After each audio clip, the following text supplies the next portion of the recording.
Before Moses received the law, before Genesis was ever written, there was another record. A book that claims angels dictated history to Moses himself.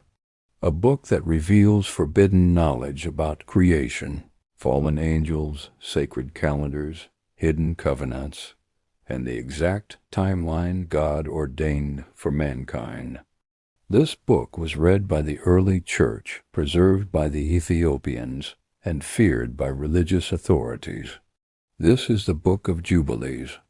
And it came to pass in the first year of the exodus of the children of Israel out of Egypt, in the 3rd month, on the 16th day of that month, that God spoke to Moses, saying, Come up to me on the mountain, and I will give you 2 stone tablets of the law and the commandments which I have written, that you may teach them. And Moses went up into the mountain of God, and the glory of the Lord dwelt upon Mount Sinai, and the cloud covered it 6 days. And on the 7th day he called to Moses from the midst of the cloud. And the appearance of the glory of the Lord was like a devouring fire on the top of the mountain in the eyes of the children of Israel. And Moses entered into the midst of the cloud, and went up into the mountain. And Moses was on the mountain 40 days and 40 nights. And the Lord said to Moses, Incline your heart to every word which I shall speak to you on this mountain, and write them in a book, that their generations may see how I have not forsaken them, because of all the evil which they have done in transgressing the covenant which I established between me and you on Mount Sinai.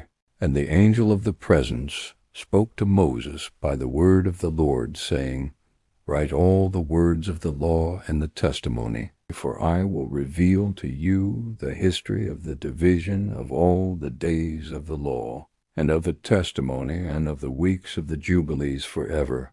And he said, Remember the commandment which I give you today, that you may testify to the children of Israel. And the angel of the presence instructed Moses from the beginning of creation, telling him how God created all things in 6 days, and rested on the 7th day, and sanctified it for all ages. For on that day he created for himself a people among all the nations, to keep the Sabbath with him, and to sanctify it throughout all generations. And he told him that the angels of the presence and the angels of sanctification were created on the 1st day, and that all the hosts of heaven serve him. And God divided the waters on the 2nd day, and established the firmament of heaven, and commanded the waters to separate from the waters. And on the 3rd day he gathered the waters together, and the dry land appeared. And he created trees, plants, and every kind of vegetation before Adam was formed. And on the 4th day he created the sun, the moon, and the stars, to rule over the day and the night, and to separate the light from the darkness. And on the 5th day he created the great sea creatures, and every living thing that moves in the waters, and every winged bird. And on the 6th day he created all the animals of the earth.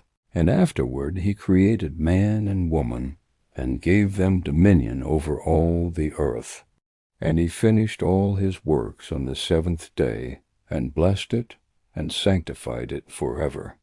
And the angel of the presence said to Moses, This is why the law commands the children of Israel to observe the Sabbath day, because God sanctified it from the beginning. The angel of the presence continued speaking to Moses, saying, It was ordained and written on the heavenly tablets that the Sabbath should be observed by all generations of Israel forever. This is because on that day God rested from all his works, and he commanded that whoever profanes the Sabbath shall surely die, and anyone who does any work on it will be cut off from his people. For this reason the Lord sanctified the Sabbath day and commanded Israel to keep it throughout their generations, as a sign forever. He said to Moses, I have chosen the seed of Jacob from among all that I have seen, and I have written him down as my firstborn son, and have sanctified him to myself forever and ever. And I will teach them the Sabbath, so they may observe it, and I will sanctify them as my people, and bless them. And so he created the angels of the presence and the angels of sanctification, placing them before him to keep the Sabbath with him in heaven and on earth. And he said, Behold, I will separate for myself a people from among all the nations, and they shall keep the Sabbath. I will dwell with them, and I will be their God. The angel of the presence spoke again, saying, Write all these words which I declare to you today, for I know their rebellion, and their stiff neck, even before I bring them into the land which I swore to their fathers, Abraham, Isaac, and Jacob. And it will come to pass that after they are settled in the land of promise, they will turn away from the commandments and walk after the Gentiles, their uncleanness, and their shame. They will forsake my ordinances, profane my Sabbaths, and forget my covenant. And I will hide my face from them, and deliver them into the hands of the Gentiles, for captivity, plundering, and devouring. Yet after this they will return to me with all uprightness of heart, and with all their soul. And I will gather them from among the nations where they have gone, and return them to the land of their fathers. They shall increase and be multiplied. And I will build my sanctuary among them, and I will dwell with them. I will be their God, and they shall be my people in truth and righteousness. I will make an eternal covenant with them, by which I will be their God, and they shall be my people forever. And I will not forsake them, nor fail them, for I am the Lord their God. And with that, the angel of the presence finished speaking all these words to Moses. Moses then bowed his face to the ground and worshipped. He remained on the mountain for 40 days and 40 nights, and the angel of the presence instructed him, writing for him the complete history of creation, from the very beginning until the sanctuary of the Lord would be built among them forever. The angel said, Write this whole account for the generations of Israel, so they may know that God has not abandoned them. And thus the history of the first week of creation was completed.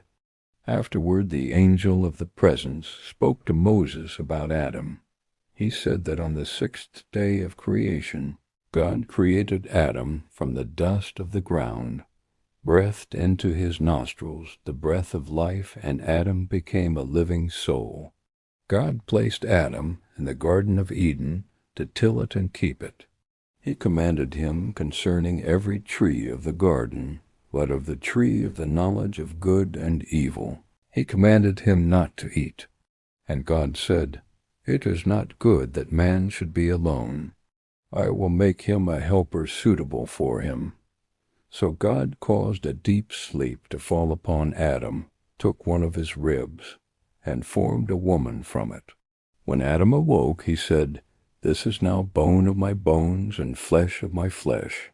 She shall be called woman, because she was taken out of man. God brought the woman to Adam, blessed them, and gave them authority over all the creatures of the earth. And Adam and his wife were naked, and were not ashamed. The angel of the presence told Moses that Adam and Eve lived in the Garden of Eden for 7 years, tilling and keeping it. But at the end of 7 years the serpent came, who was more subtle than any beast of the field which the Lord had made. He deceived the woman, and she ate the fruit of the tree that God had commanded them not to eat. She also gave some to her husband, and he ate. Then their eyes were opened, and they knew that they were naked. They sewed fig leaves together, and made themselves coverings. God cursed the serpent and told the woman that her pain would be multiplied in childbirth. To Adam he said the ground would be cursed for his sake, and in sorrow he would eat of it all the days of his life. And he drove them out of the Garden of Eden, placing cherubim and a flaming sword at the east of the garden to guard the way to the tree of life. Then Adam knew his wife Eve, and she conceived and bore Cain. She said, "I have gotten a man from the Lord." Later she bore Abel. Abel became a keeper of sheep, but Cain was a tiller of the ground. In the course of time, Cain brought an offering of the fruit of the ground to the Lord, and Abel brought the firstborn of his flock and their fat. The Lord had respect for Abel and his offering, but for Cain and his offering he had no respect. Cain became very angry, and his face fell. The Lord said to Cain, "Why are you angry? And why has your face fallen? If you do well, will you not be accepted? And if you do not do well, sin lies at the door. Its desire is for you, but you must rule over it." Then Cain spoke with his brother Abel, and it came to pass, when they were in the field, that Cain rose up against his brother Abel and killed him. The Lord said to Cain, "Where is Abel your brother?" He replied, "I do not know. Am I my brother's keeper?" And God said, "What have you done? The voice of your brother's blood cries out to me from the ground. And now you're cursed from the earth, which has opened its mouth to receive your brother's blood from your hand. When you till the ground, it shall no longer yield its strength to you. You shall be a fugitive and a wanderer on the earth." Cain said to the Lord, "My punishment is greater than I can bear. Behold, you have driven me out this day from the face of the earth, and from your face I shall be hidden. I shall be a fugitive and a wanderer, and whoever finds me will kill me." But the Lord said to him, "Therefore, whoever kills Cain, vengeance shall be taken on him sevenfold." And the Lord set a sign upon Cain, so that anyone finding him would not kill him. So Cain went out from the presence of the Lord, and lived in the land of Nod, east of Eden. Cain knew his wife, and she conceived and bore Enoch. He built a city and named it after his son, Enoch. The angel of the presence told Moses that Adam and Eve mourned Abel for 4 weeks of years, and that Adam learned to write after Abel's death. Adam completed 50 jubilees of years, and knew the day of his death was near. He called his sons and daughters, and blessed them. Adam died in the 72nd jubilee, having lived 930 years. After Adam's death, his sons turned from the Lord's commandments. They began to shed blood upon the earth, to consume flesh with blood, to build cities, and to make weapons. Lawlessness increased upon the earth. And the angel of the presence said, "This is the reason why the Lord destroyed the earth in the days of Noah." If you find this story from the Book of Jubilees fascinating, don't forget to like, subscribe, and hit that notification bell. Welcome back to our series on the Book of Jubilees. In our last episodes, we traced history from creation up to the fall of the Watchers. Today, we dive into one of the most well-known stories, but with the unique details only found in Jubilees, the account of Noah and the Great Flood. In the days of Noah, the world had spiraled into chaos. Violence and corruption were rampant. The text says all flesh had corrupted its way upon the earth. Amidst this decay, one man stood out, Noah. He was righteous, perfect in his generations, and he walked with God. The angel of the presence, speaking to Moses, revealed that Noah was born on the first day of the 3rd month. His father, Lamech, looked at his newborn son and said, This one shall comfort us concerning our work and toil of our hands, because of the ground which the Lord has cursed. Lamech's words were a prophecy of the new beginning Noah would usher in. As Noah grew, his father taught him all the commandments and the ways of righteousness. But outside their home, the world only grew darker. Lawlessness increased, and humanity's corruption deepened to the point where people began to devour one another. The Lord saw the immense wickedness of humanity, that every thought and intention of their hearts was continuously evil. The Scripture says it grieved him to his heart that he had even made man on the earth.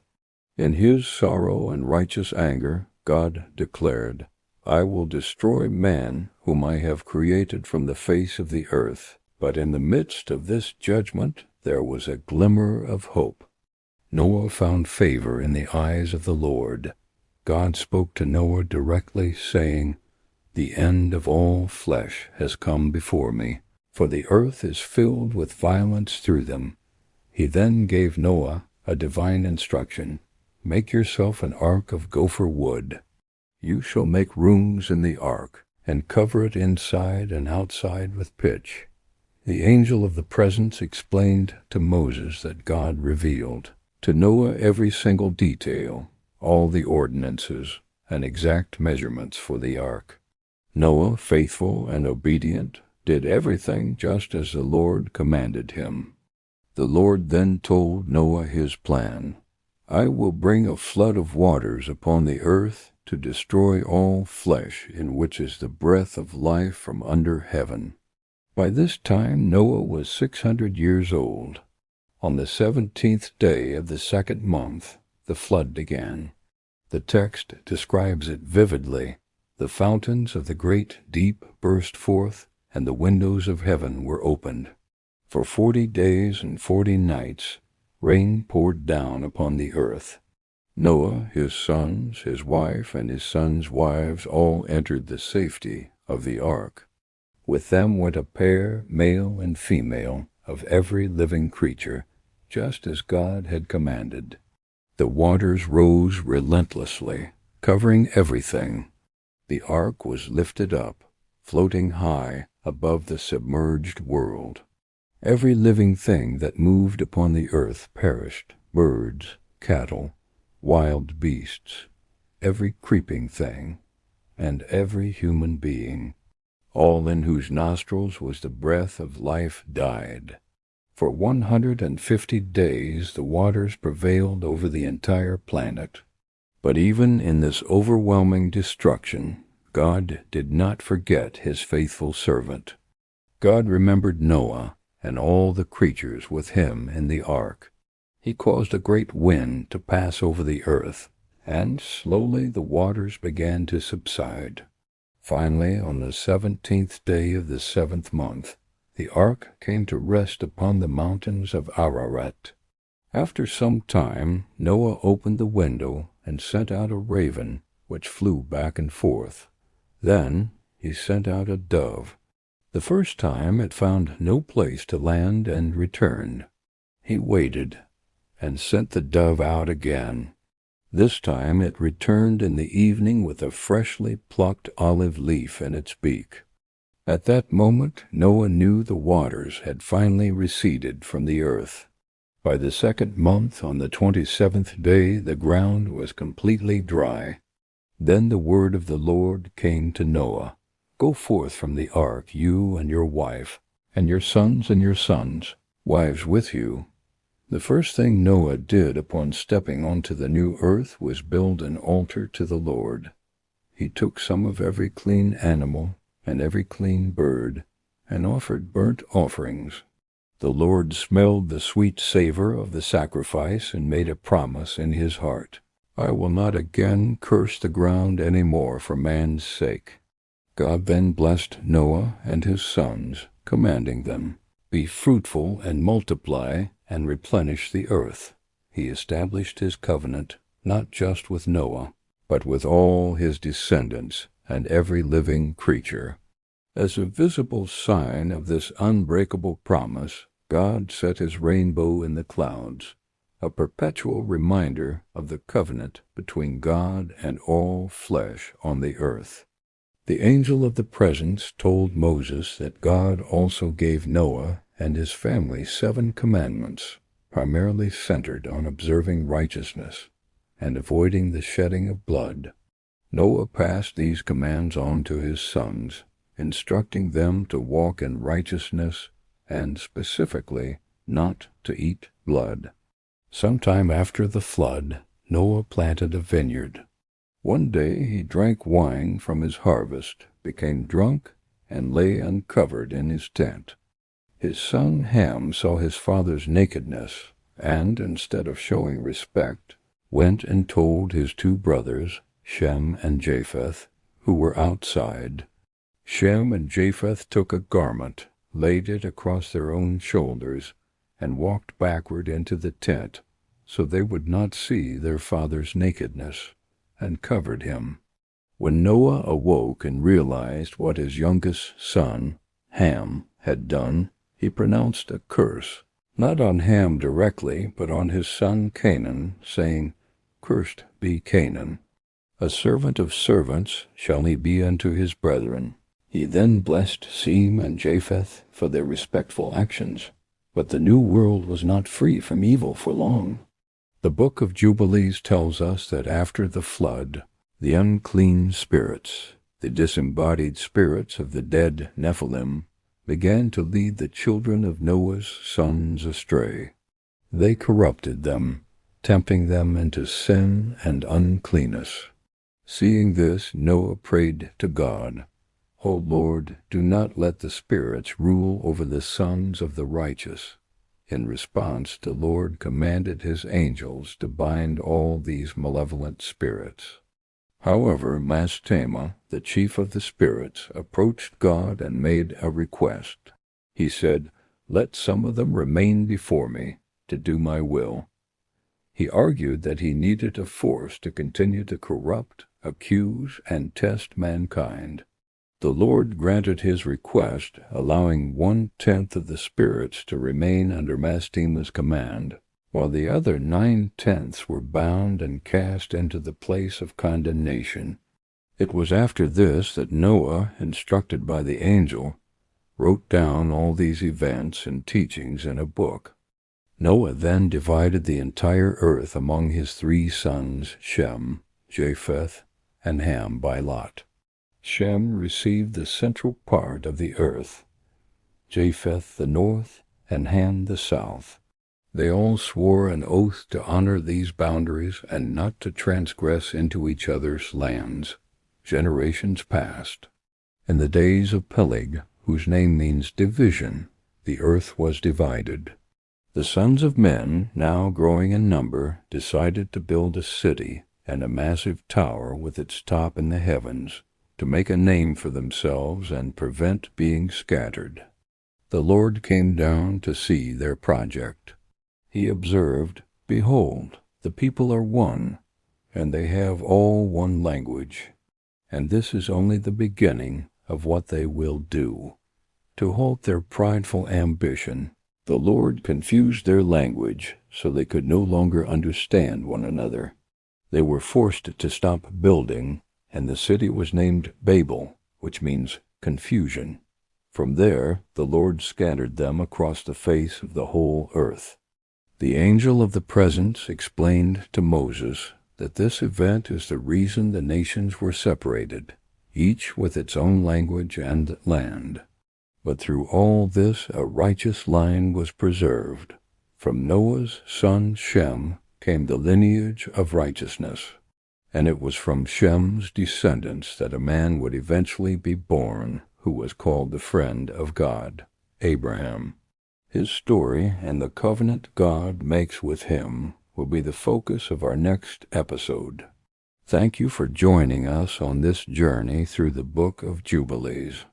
If you're finding this hidden history as fascinating as we are, make sure to like, subscribe, and hit the notification bell so you don't miss Part 4. See you next time.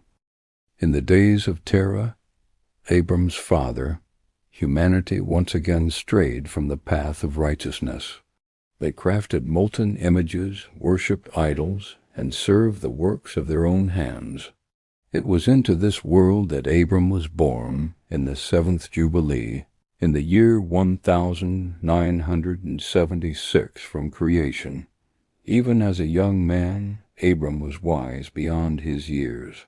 He understood that the idols of the nations were nothing, that they were false.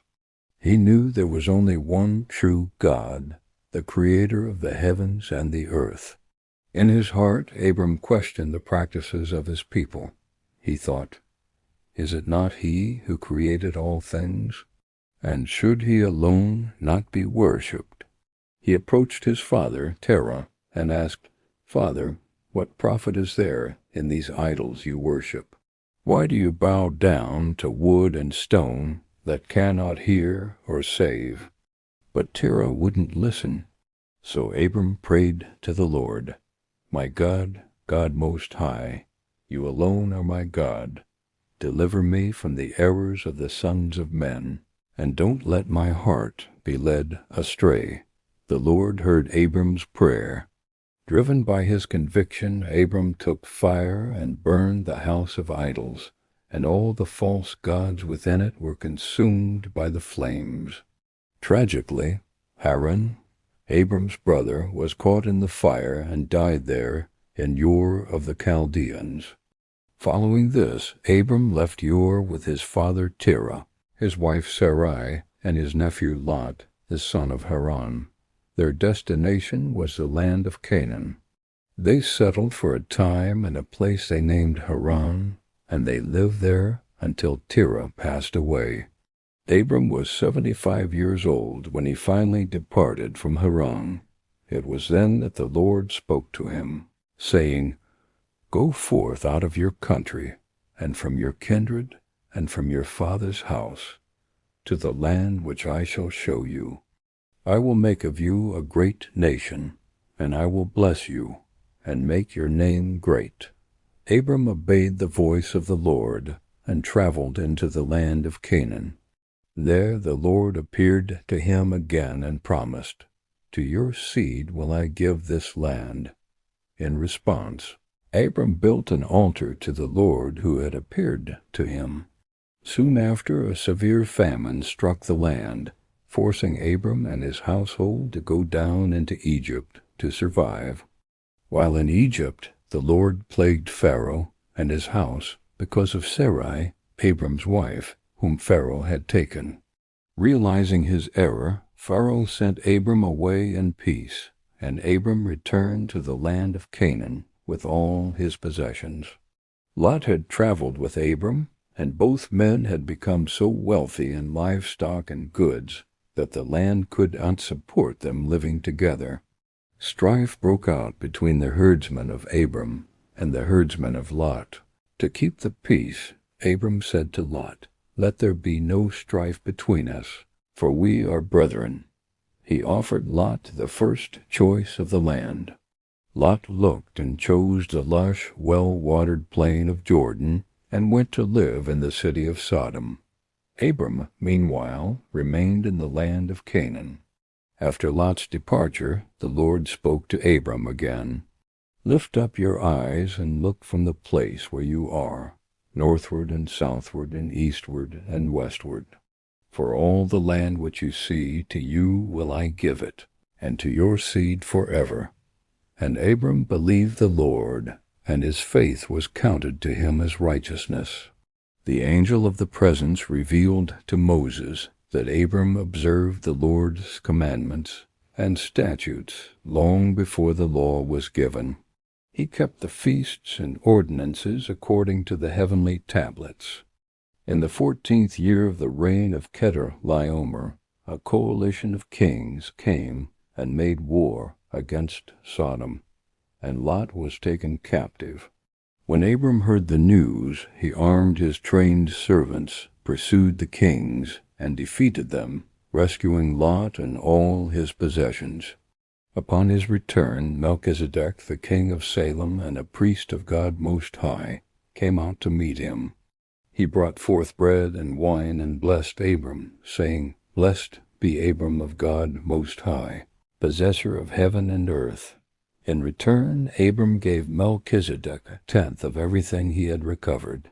The angel of the presence noted that Melchizedek was appointed to a priesthood that would last forever. After these events, the word of the Lord came to Abram in a vision. Fear not, Abram. I am your shield and your exceeding great reward. But Abram was troubled. He replied, Lord God, what will you give me, seeing I go childless? The Lord reassured him, This one shall not be your heir, but one who shall come from your own body shall be your heir. Then he brought Abram outside and said, Look now toward heaven, and count the stars, if you are able to number them. So shall your seed be. And once again Abram believed the Lord. The Lord then made a covenant with Abram. He revealed the future of Abram's descendants, saying, Know for certain that your seed shall be strangers in a land that is not theirs, and shall serve them, and they shall afflict them 400 years. He foretold their bondage and their eventual redemption. Seeing she was unable to have children, Sarai gave her handmaid, Hagar, to Abram to be his wife. Hagar conceived and bore a son named Ishmael. Abram was 86 years old when Ishmael was born.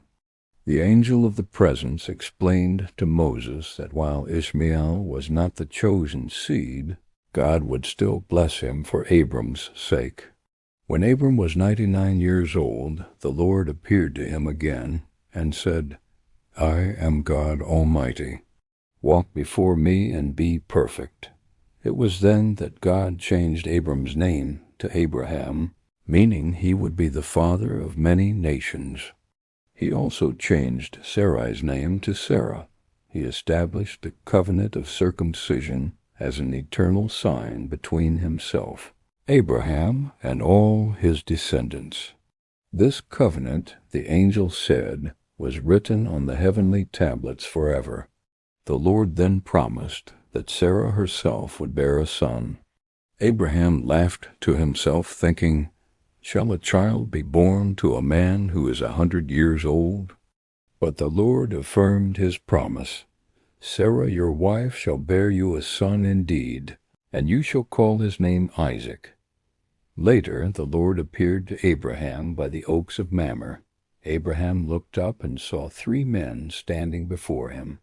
He ran to meet them and bowed low to the ground.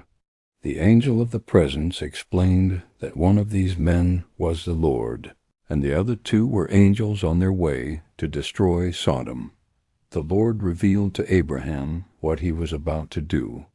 Abraham, full of compassion, interceded for the city, asking, Shall not the judge of all the earth do right? The Lord agreed that if even 10 righteous people were found in Sodom, he would spare the entire city. The 2 angels continued on to Sodom, and Lot welcomed them into his house. But the men of the city surrounded the house, demanding that Lot hand over his guests. The angels struck the wicked men with blindness and urged Lot and his family to flee. They led them out of the city, warning them not to look back. Then the Lord rained fire and brimstone down upon Sodom and Gomorrah, destroying them completely. But Lot's wife, disobeying the command, looked back, and she became a pillar of salt. The next morning Abraham looked out toward Sodom and saw the smoke of the country rising like the smoke of a furnace. Thank you for watching. If you found this story insightful, please like this video, subscribe to our channel, and hit the bell icon so you don't miss our next part. Welcome back to our series on the Book of Jubilees. Today, in Part 5, we witness pivotal moments in the lives of the patriarchs, starting with the long-awaited birth of a promised son. After many years of waiting, Sarah finally conceived and bore Abraham a son at the exact time God had promised. Abraham named his son Isaac, and on the 8th day he circumcised him, as God had commanded. Abraham was 100 years old when Isaac was born. Sarah, overjoyed, said, "God has made laughter for me. Everyone who hears will laugh with me." The child grew, and on the day he was weaned, Abraham held a great feast. But the celebration was marred by conflict. Sarah saw Ishmael, the son of Hagar the Egyptian, mocking young Isaac. Upset, she went to Abraham and demanded, "Cast out this bondwoman and her son, for the son of this bondwoman shall not be heir with my son Isaac." This request deeply grieved Abraham, as Ishmael was also his son. But God spoke to Abraham, telling him not to be troubled. He said, "In all that Sarah has said to you, listen to her voice, for in Isaac shall your seed be called." God also promised to bless Ishmael and make him a great nation. So Hagar and Ishmael were sent away, but with God's blessing upon them. The angel of the presence revealed to Moses that as Isaac grew, Abraham diligently taught him all the ways of the Lord, ensuring he grew strong in righteousness. Then came the ultimate test of faith. God called out to Abraham, and Abraham answered, "Here I am." God commanded, "Take now your son, your only son Isaac, whom you love, and go to the land of Moriah, and offer him there as a burnt offering." Without hesitation, Abraham rose early the next morning, saddled his donkey, and set out with Isaac and 2 young men. On the 3rd day of their journey, Abraham saw the place from a distance. He told his servants, "Stay here with the donkey. The lad and I will go yonder and worship, and we will return to you."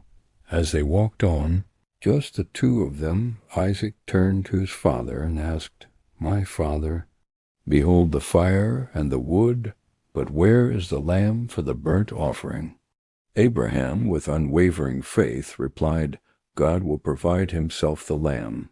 When they arrived at the designated place, Abraham built an altar and arranged the wood. He then bound his son Isaac and laid him on the altar. As Abraham stretched out his hand, taking the knife to slay his son, the angel of the presence called from heaven, "Abraham, Abraham." Abraham answered, "Here I am." The angel commanded, "Lay not your hand upon the lad, neither do anything to him, for now I know that you fear God." Abraham looked up and saw a ram caught in a thicket by its horns. He took the ram and offered it as a burnt offering in place of his son. Because of this incredible act of obedience, the Lord swore an oath, saying, "Because you have done this thing and have not withheld your son, your only son, I will surely bless you." The angel of the presence confirmed that this event was written on the heavenly tablets as an eternal testimony to Abraham's faith. Afterward, Abraham and Isaac returned to the young men, and they all went back to Beersheba. Some time later, tragedy struck. Sarah died in Kiriath Arba, which is Hebron, and Abraham mourned deeply for his beloved wife. He purchased the cave of Machpelah as a burial place, securing a piece of the promised land for his family. With Sarah gone, Abraham turned his attention to securing a future for Isaac. He sent his most trusted servant back to his homeland to find a wife for Isaac from among their own kindred. The servant journeyed to Mesopotamia and prayed for a sign from the Lord to identify the chosen woman. Just as he finished his prayer, a young woman named Rebekah came to the well. Everything unfolded exactly as the servant had prayed. She was brought back to Canaan, and Isaac took Rebekah as his wife. He loved her deeply, and in her he found comfort after the death of his mother, Sarah. Abraham lived for many more years, continuing to instruct Isaac in all the ordinances and commandments he he had received from God. He died at a good old age, full of days, and his sons, Isaac and Ishmael, came together to bury him in the cave of Machpelah, alongside Sarah. After his father's death, Isaac dwelt in the land of Canaan. His wife, Rebekah, was barren for some time, but Isaac prayed, and she conceived, carrying twins. The birth was unusual. The first came out red and covered in hair, so they named him Esau. His brother followed, holding on to Esau's heel, and he was named Jacob. The angel of the presence revealed to Moses that Jacob was chosen by God, even from the womb. The boys grew up with very different personalities. Esau became a skillful hunter, a man of the field, while Jacob was a mild man who preferred to dwell in tents. Isaac favored Esau because he enjoyed the game his son brought him, but Rebekah loved Jacob. One day, Esau came in from the field, exhausted and famished. He saw Jacob cooking a stew and demanded some. Jacob, seeing an opportunity, said, "Sell me your birthright today." Esau, caring little for his future inheritance at that moment, replied, "I am about to die. What use is a birthright to me?" He swore an oath, selling his birthright to Jacob for a simple meal of bread and lentil stew. The Book of Jubilees notes that Esau despised his birthright, and that his heart was hardened, leading him down a path of violence. Years passed, and Isaac grew old, his eyes so dim he could no longer see. Believing his time was near, he called for his elder son, Esau. He told him, "Take your weapons and hunt some game for me. Prepare it the way I like, so that I may eat and give you my blessing before I die." Rebekah overheard this. Favoring her younger son, she quickly devised a plan. She told Jacob, "Obey my voice. Go get 2 choice young goats from the flock, and I will prepare the savory food your father loves. You will take it to him, and he will bless you instead of your brother."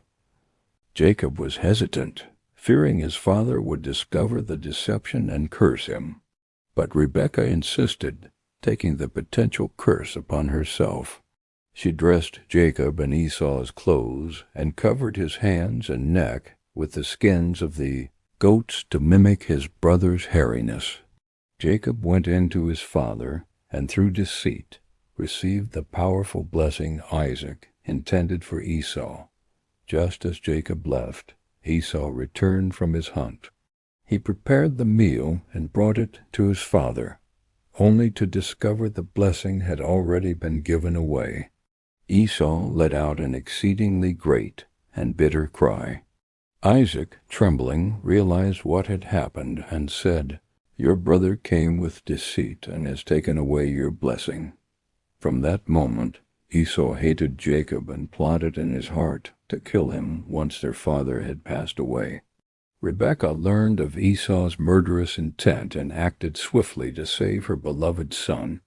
She urged Jacob to flee to her brother Laban in Haran until Esau's anger subsided. Before he left, Isaac called Jacob, blessed him again, and commanded him not to take a wife from the daughters of Canaan, but to find one from Laban's family. And so at the age of 47 Jacob departed from Beersheba and set out toward Haran, leaving his home, his brother's hatred, and an uncertain future behind him. What trials and triumphs await Jacob in Haran? Don't forget to like, subscribe, and hit the notification bell so you don't miss our next chapter. Now we follow the incredible journey of Jacob, a story filled with divine encounters, family drama, and the forging of a nation. After tricking his brother Esau, Jacob fled from Beersheba toward Haran. As night fell, he found a spot to rest, using a stone for a pillow. That night he had a powerful dream. He saw a ladder reaching from earth to heaven, with angels of God ascending and descending on it. Above it stood the Lord, who identified himself as the God of Abraham and Isaac. God made a profound promise to Jacob. He said, "The land on which you lie, I will give to you and your descendants. Your seed shall be as numerous as the dust of the earth, spreading in all directions. And through you and your seed, all the families of the earth will be blessed." The Lord assured Jacob, "I am with you and will protect you wherever you go, and I will bring you back to this land." When Jacob awoke, he was filled with awe and a little fear. He declared, "Surely the Lord is in this place, and I didn't know it. This is none other than the house of God, and this is the gate of heaven." He took the stone he had used as a pillow, set it up as a pillar, and poured oil on it, consecrating the place. He named it Bethel, which means house of God. Jacob then made a vow, saying, "If God will be with me and keep me on this journey, then the Lord shall be my God." The Book of Jubilees adds a fascinating detail here. The angel of the presence, who is narrating this to Moses, reveals that this vision and promise were written on the heavenly tablets, a permanent testimony of Israel's inheritance. Jacob continued his journey and arrived in the land of his relatives in the east. He met Rachel at a well and fell in love instantly. He agreed to work for her father, Laban, for 7 years in exchange for her hand in marriage. But on the wedding night, Laban deceived him, giving him his older daughter, Leah, instead. Jacob was furious, but Laban insisted the older daughter must marry first. So Jacob had to serve another 7 years to finally marry his beloved Rachel.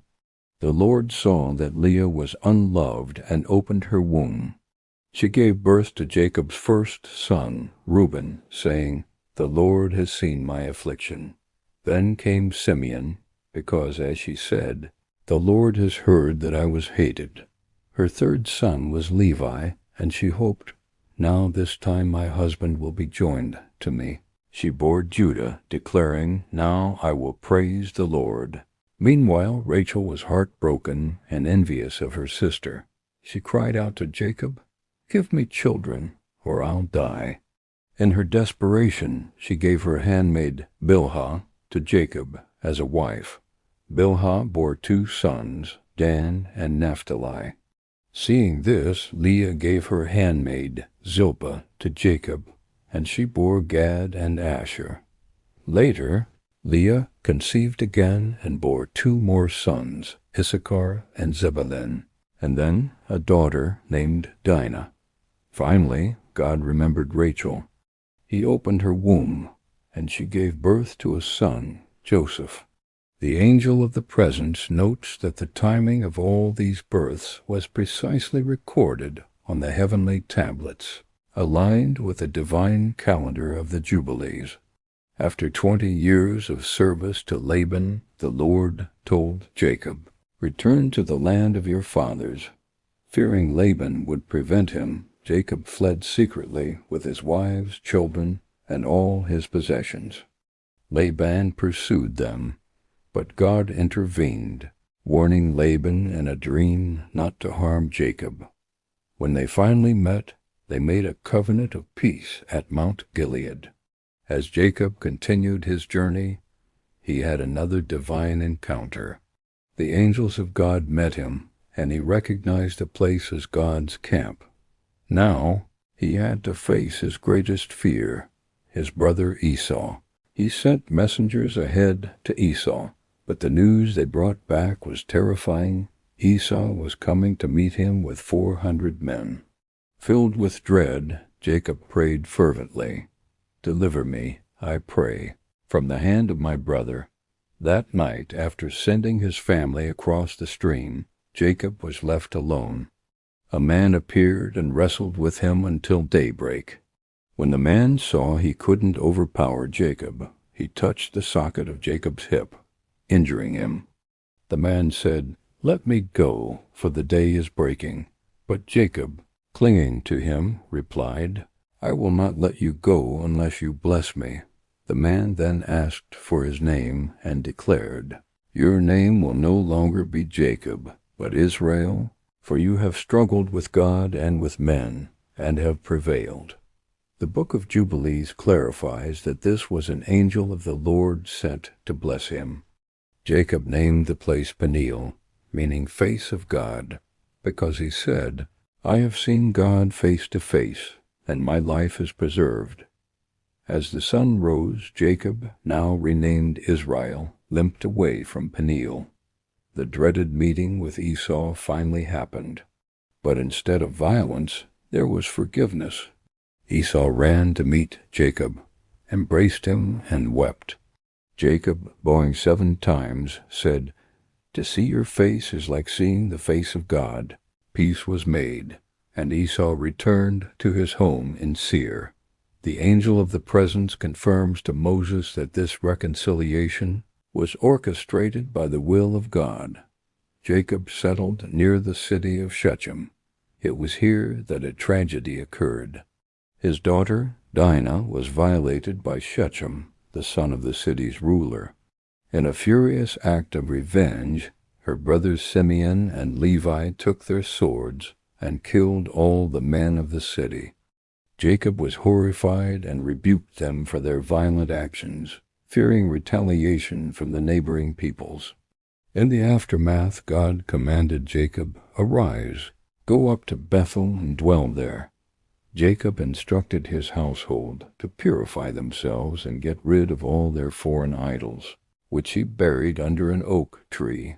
At Bethel, God appeared to Jacob again, reaffirming his blessing. He said, "Your name is Israel. A nation and a company of nations shall come from you." God confirmed the everlasting covenant he had made with Abraham and Isaac. Tragedy struck again on the journey from Bethel. Rachel went into labor, and after giving birth to a son she named Benjamin, she died. Jacob mourned her deeply, burying her on the road to Bethlehem. The story then shifts to Jacob's favorite son, Joseph. At 17, Joseph's dreams and his father's favoritism fueled the envy of his older brothers. In a cruel act of betrayal, they sold him into slavery in Egypt, telling their father he had been killed by a wild animal. The Book of Jubilees adds a crucial theological perspective here. The angel of the presence explains that this terrible event was ultimately ordained by God, setting in motion a plan for the preservation of life during a future famine. Jacob's journey was one of constant struggle, divine intervention, and the fulfillment of God's promises. We will continue to explore the profound and hidden stories within the Book of Jubilees. Don't forget to like, subscribe, and hit that notification bell. Now we dive into one of the most incredible stories of faith, betrayal, and divine providence, the life of Joseph. This isn't just a tale of a coat of many colors. It's a profound look at how God's hidden plan unfolds even in our darkest moments. Our story begins with Joseph, sold by his own brothers, being taken down to Egypt. There he's purchased by Potiphar, an officer of Pharaoh. But even in slavery, something remarkable happens. The Lord was with Joseph, and he prospered. His master, Potiphar, saw this divine favor. He noticed that everything Joseph touched flourished, so he put Joseph in charge of his entire household. It seemed Joseph's fortunes were turning, but his character was about to face its greatest test. Potiphar's wife developed an obsession with Joseph. Day after day she tried to seduce him, saying, "Lie with me." Joseph, steadfast in his integrity, refused. He told her, "How can I do this great wickedness and sin against God?" His loyalty wasn't just to his earthly master, but to his heavenly Father. One day his resolve was put to the ultimate test. She grabbed him by his robe, But Joseph fled, leaving the garment in her hand. Humiliated and furious, she used the robe as evidence, falsely accusing him of attacking her. Her lies landed Joseph in prison. From overseeing a great house, he was cast into a dark dungeon. Yet even in the deepest pit, God was with him. The Lord showed Joseph mercy and gave him favor with the prison warden. Soon, the warden trusted Joseph so much that he put him in charge of all the other prisoners. It was here, in this unlikely place, that Joseph's God-given ability to interpret dreams would re-emerge.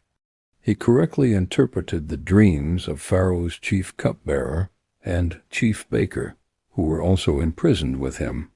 Joseph told the cupbearer, "When you are restored to your position, please remember me and mention me to Pharaoh." The cupbearer was indeed restored, but in his newfound freedom he forgot all about the young Hebrew who had given him hope. 2 long years passed. Joseph remained in prison, seemingly forgotten by everyone. But he was never forgotten by God.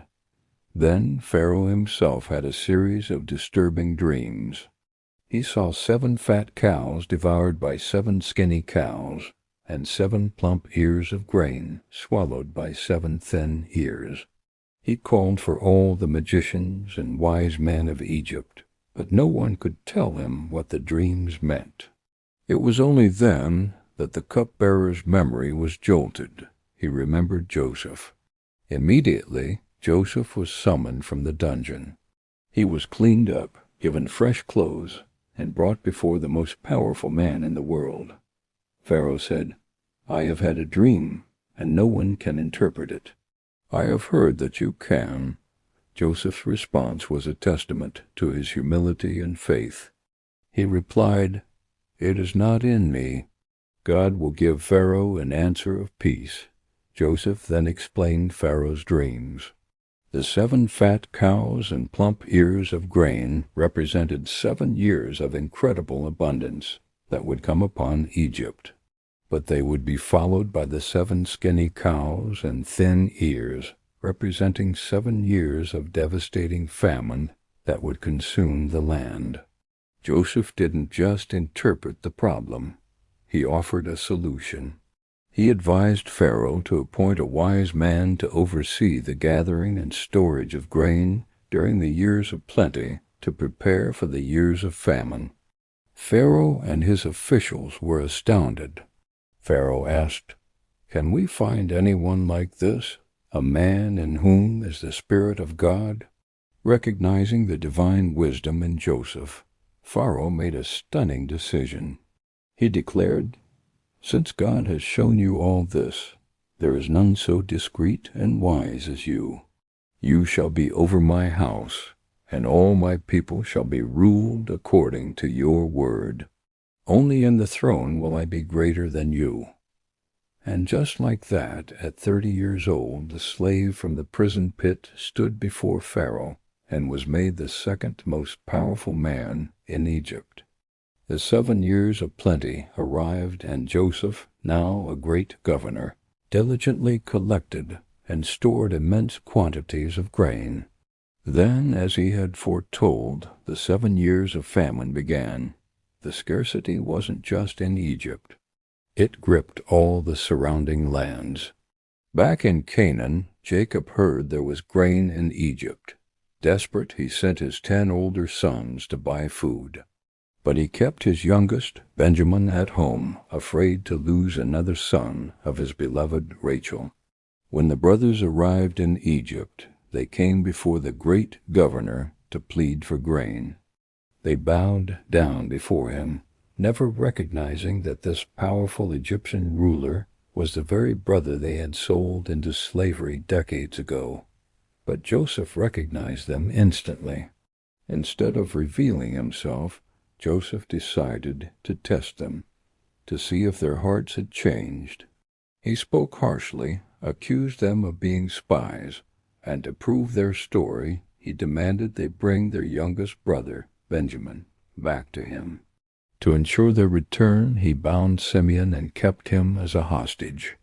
He filled their sacks with grain, but secretly returned their money, a move that terrified them when they discovered it on their journey home.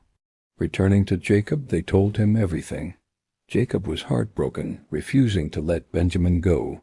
But as the famine worsened and their grain ran out, Judah pleaded with his father, personally guaranteeing Benjamin's safety. Reluctantly, Jacob agreed.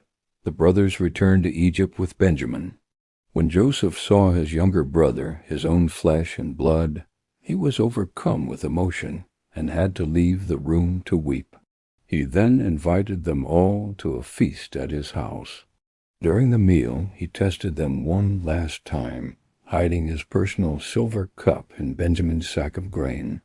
The next morning, after they had left, he sent his steward after them to discover the cup. When it was found in Benjamin's sack, the brothers were horrified and brought back to the city.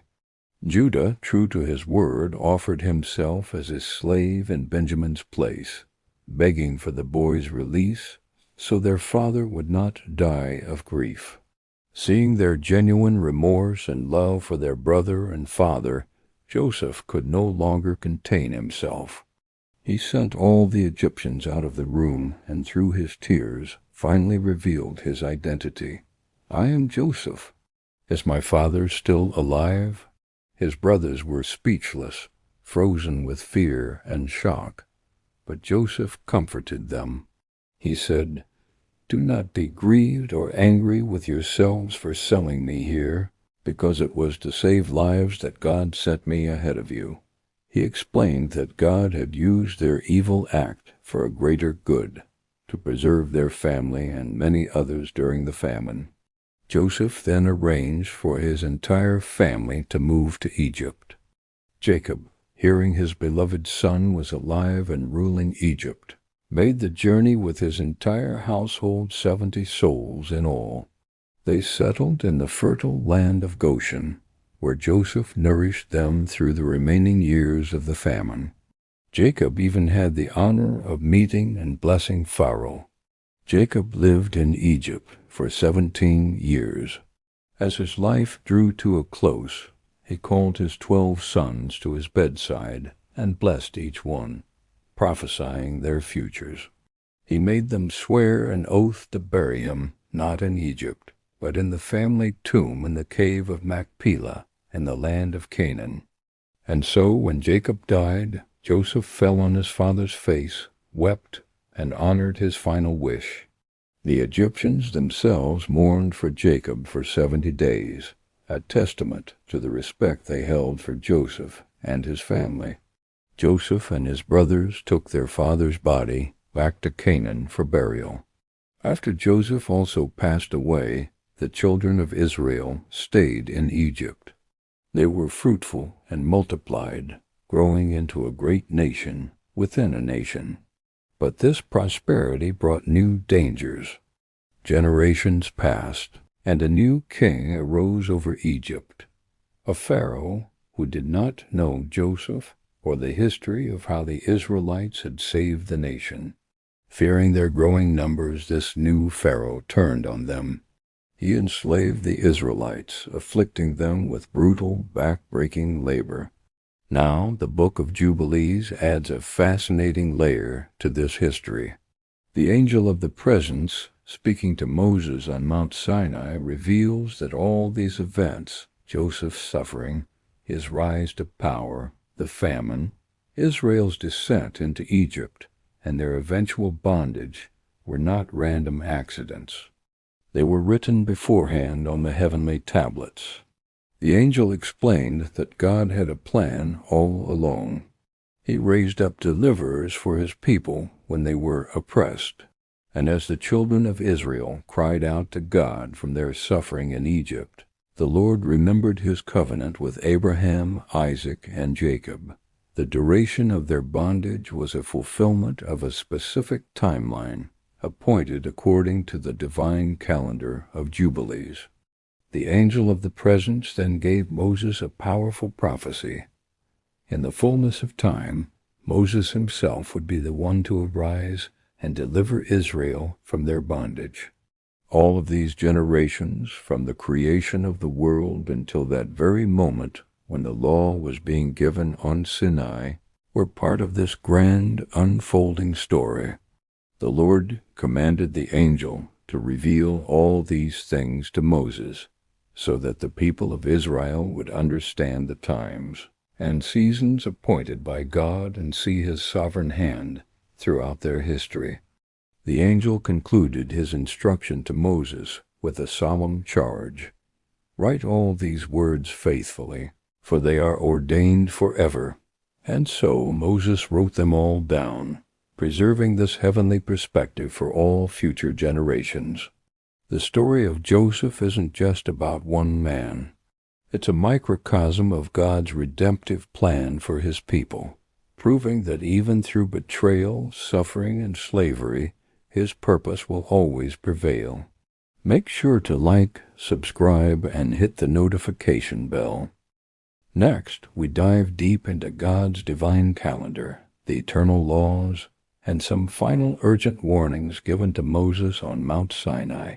The angel of the presence spoke once more to Moses, saying, "I declare these words to you so that the children of Israel will know the appointed times, the years, the weeks, and the jubilees ordained in heaven. All the divisions of the days are written and ordained. There is no change or alteration in their years." The angel explained that God established these heavenly tablets even before the world was created. On them were written all the laws, commandments, covenants, and judgments. The Lord ordained the year to consist of 364 days, a perfect and undisturbed cycle.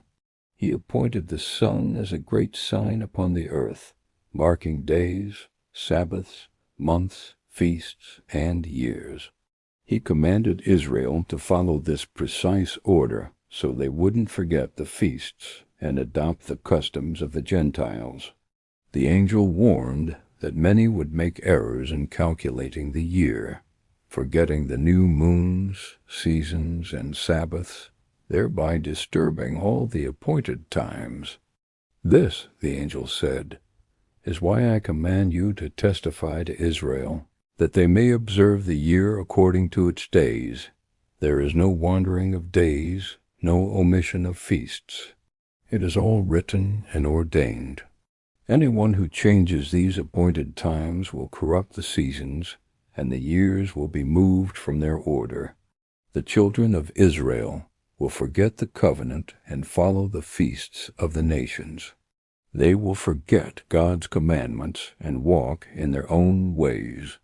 For this reason, the angel said, the Lord commanded Moses to write the book of the divisions of times. From the very days of creation until the establishment of the law, the Lord then spoke directly to Moses on Mount Sinai, saying, "Write for yourself all these words which I declare to you, for I know their rebellion and their stubbornness." The Lord foretold that Israel would transgress, turn to idols, profane the Sabbath, and forget the covenant. Because of this, their land would become desolate, and they would be scattered among the nations. Yet in his mercy, the Lord promised he would remember his covenant and gather them again. He would circumcise their hearts and the hearts of their descendants, and they would return to him with all their heart and all their soul.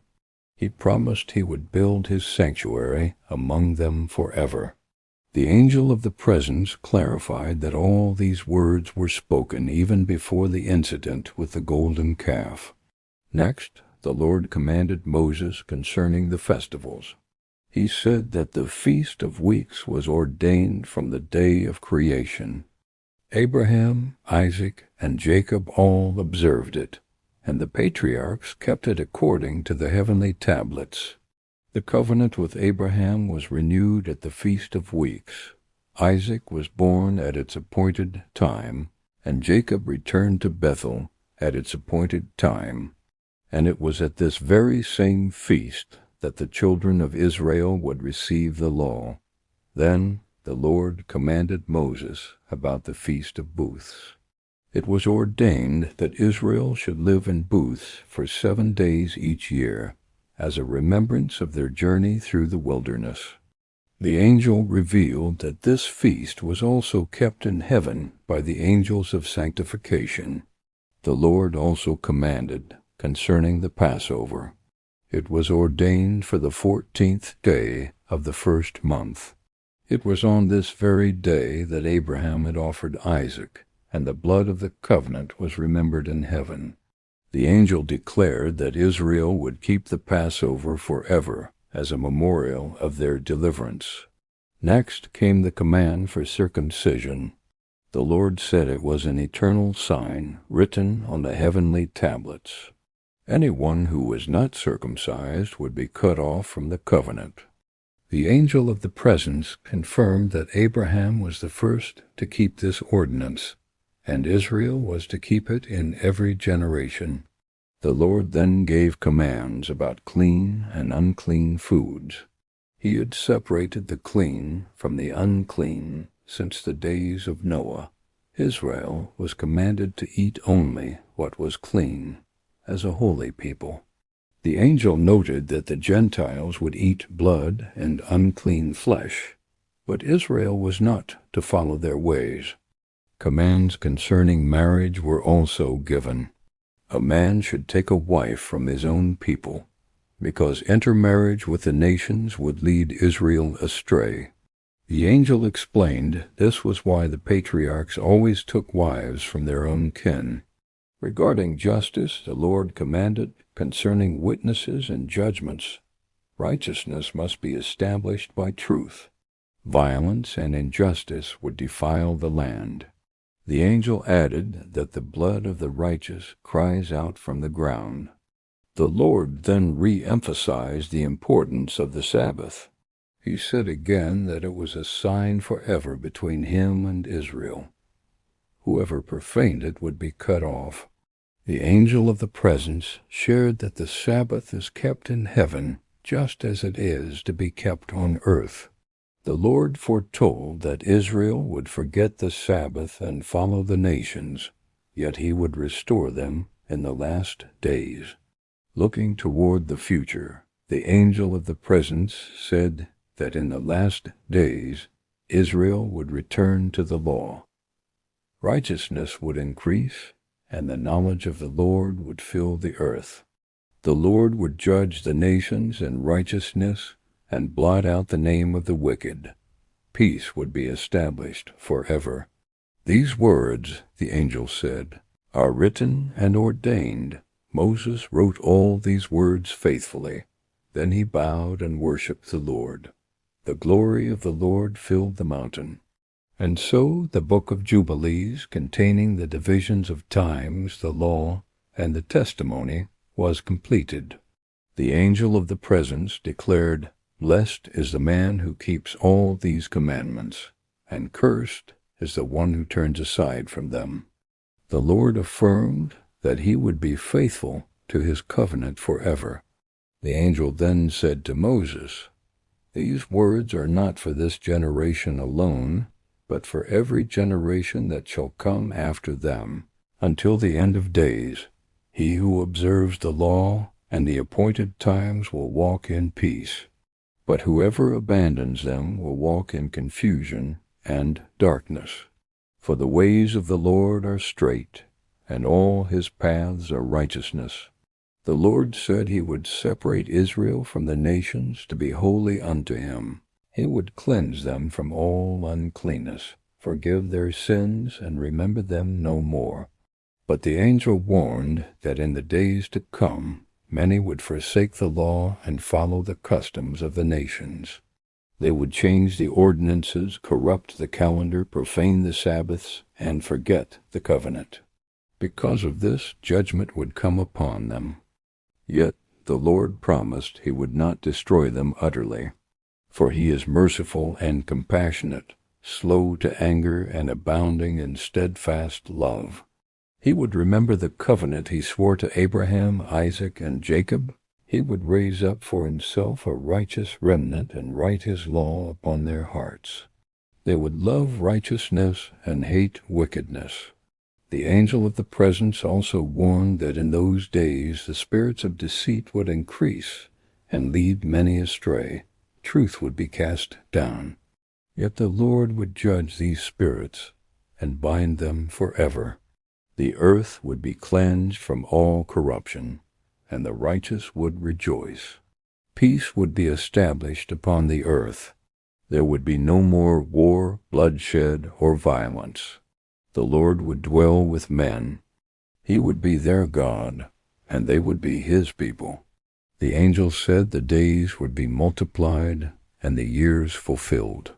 The Jubilees would come to their completion, and all creation would rest. The Lord would rejoice in his works. Moses heard all these words and wrote them faithfully. He did not add to them, nor did he take anything away. He sealed them according to the Lord's commandment. The angel of the presence then said, "Blessed is the one who reads these words and understands them. Blessed is the one who keeps the appointed times and walks in righteousness. Blessed is the one who remembers the covenant and does not forget the law. But cursed is the one who changes the times and abandons the ordinances. And cursed is the one who walks in violence and deceit." The Lord himself declared, "I am the Lord, and I do not change. My covenant I will not break, nor will I alter the word that has gone out of my mouth." The glory of the Lord remained on Mount Sinai, and Moses remained before the Lord. The law and the testimony were completed. The history of the Jubilees, from the creation of the world until the giving of the law, was finished, and these words were ordained forever. Thank you for joining us for this profound episode. The detail and foresight in these texts are truly remarkable. Don't forget to like, subscribe, and hit the bell icon so you won't miss our next chapter. See you then.